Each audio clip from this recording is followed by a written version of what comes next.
Hello guys, good morning. Ayan, magtanim tayo guys ng marigold or amarillo. Ayan, dalawang kulay lang nakuha ko guys, yellow at saka yung orange. Yan lang ang available. So ayan, magtanim tayo. Our hearts beat to the city streets. We began to feel the fire. We rise like tall buildings as the chemicals they take us higher. The night's young and it's just begun as she puts her hand in mine.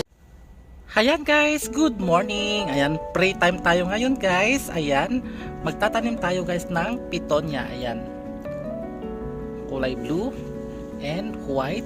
And meron din ako dito guys yung orange na marigold and yung yellow. So itatanim ko ngayon guys sa aking garden. Sa harapan, halaman naman ang ating tatanim ngayon. And ito guys, maganda ito kapag dumami at lumaki. Maganda ito. So ayan, itatanim natin ngayon. Tara na! So yan guys, nakapag-mix na ako ng black soil guys. Ayan, so magtatanim na ako. Ayan, okay na yan. Black soil, mahal guys ang black soil. 4 lang binili ko, patay na diha.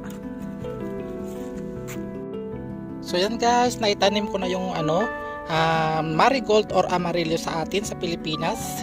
Kulay yellow yan. Hanggang dyan. Ayan.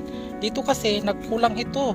Kasi ito, lalaki ito kapag guys na parang uusbong yan. Kaya kulang ng 2 paso. So ayan, nilagyan ko na lang siya na tagda 2 amarillo.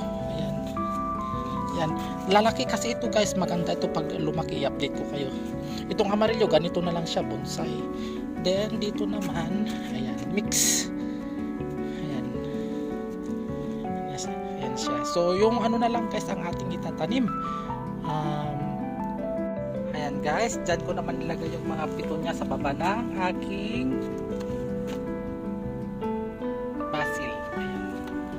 So may bakante dyan, so tinaniman ko guys. Ayan, dyan ko tinanim yung mga pitonya.